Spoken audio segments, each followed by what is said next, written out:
Good morning, everybody. This is Jeff with the Cybersecurity and IT Professional Podcast, where industry leaders share their insights. It's 6 questions in under 9 minutes because hackers never sleep. So let's jump in. Caleb, good morning. Good morning. How are you? Good. In a few sentences, please tell us who you are and what you do. Sure. So my name is Caleb. I am originally from San Francisco. I'm the founder and CTO of a company called the StartOps Group. We offer DevOps and infrastructure management services to clients, mostly startups, some enterprise as well, as a flexible monthly subscription. Wonderful. What is the best thing about being a cyber professional during these very interesting times? I think one of the best things is the flexibility with the push for remote work and all those kind of things. The cyber sort of field in general was impacted a lot less than other fields because a lot of it was already remote. A lot of it was very well suited for being remote. I also like the constant learning, the diversity of ideas, methods, approaches, and just the constant sort of daily challenge, the pace of change. Those all are things that I enjoy. Daily challenge and pace of change. Couldn't have put it better. Which leads me into question number 3. We've been hearing from other industry leaders that because of many things, but especially these days, because of the increase in remote work and how that's done, that cybersecurity is becoming an even larger concern. What does that mean to you? Yeah, so I think that's definitely true. We've seen an uptick in the number of security incidents since the COVID situation and everything going on in the world with remote work and all those things. People's lives are increasingly being stored online. So not only do we see more security incidents due to that, but we see the severity of those incidents and the impact of them increasing as well.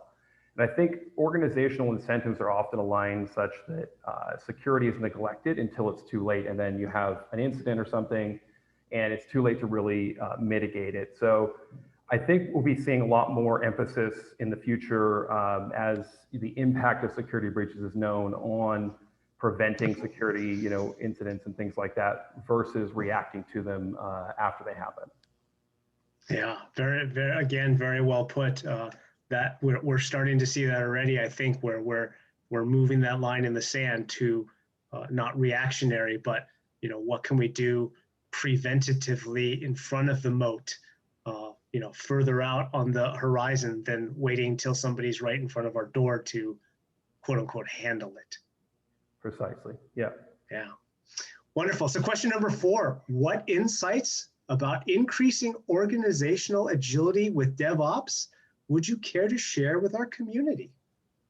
Sure. So I talk to clients a lot about DevOps and those kind of related things, and quite often I think they are of the impression that it's really just for high-tech companies or only software companies, things like that, or they think that it's a job title or a set of technology or tools or things like that. And really what it is it's a philosophy, it's a way of thinking and a way of working that allows organizations to increase their agility and operate more efficiently. So it's not just, you hire a DevOps person and they come in and they, implement DevOps, or they, implement a tool or some kind of automation that makes you do DevOps. It's really a way of thinking, a way of working.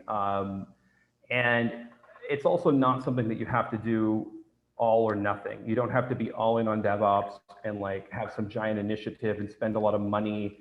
I think the key insight that I really want to share is you can start small, read a little bit about it, read about the tenets of DevOps, what it really means, what the philosophy is like, how it can change interdepartmental communication within your organization.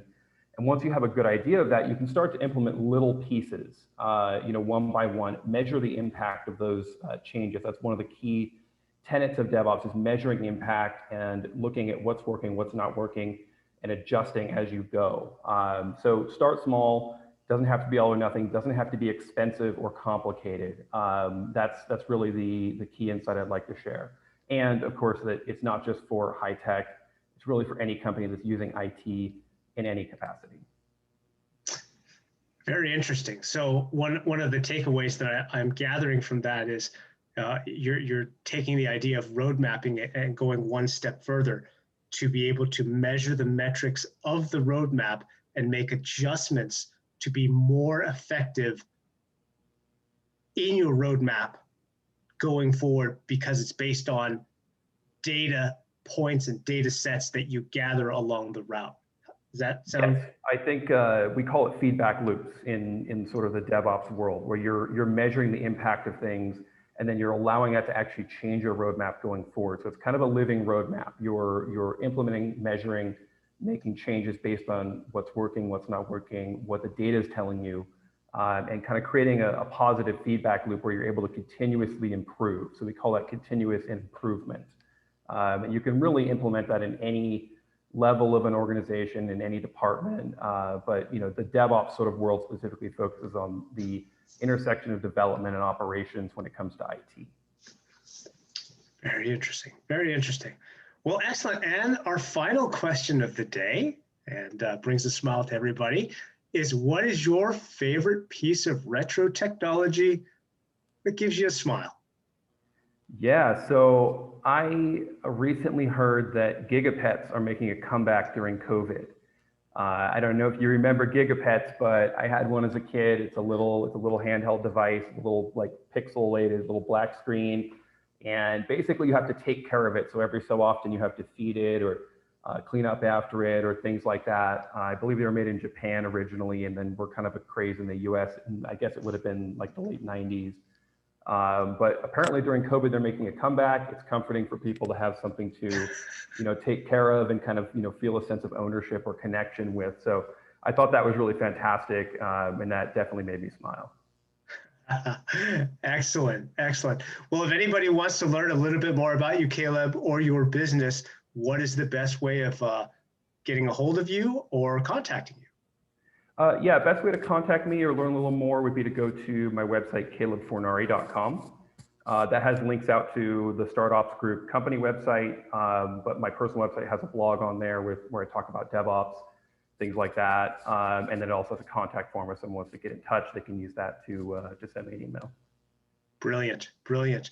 Well, thank you for the time today and being on our podcast. I wanted to make sure to let everyone else know that we have 2 or 3 new episodes every week on LinkedIn and other places. Again, my name is Jeff. This is the Cybersecurity and IT Professional Podcast. Have a wonderful day and be well.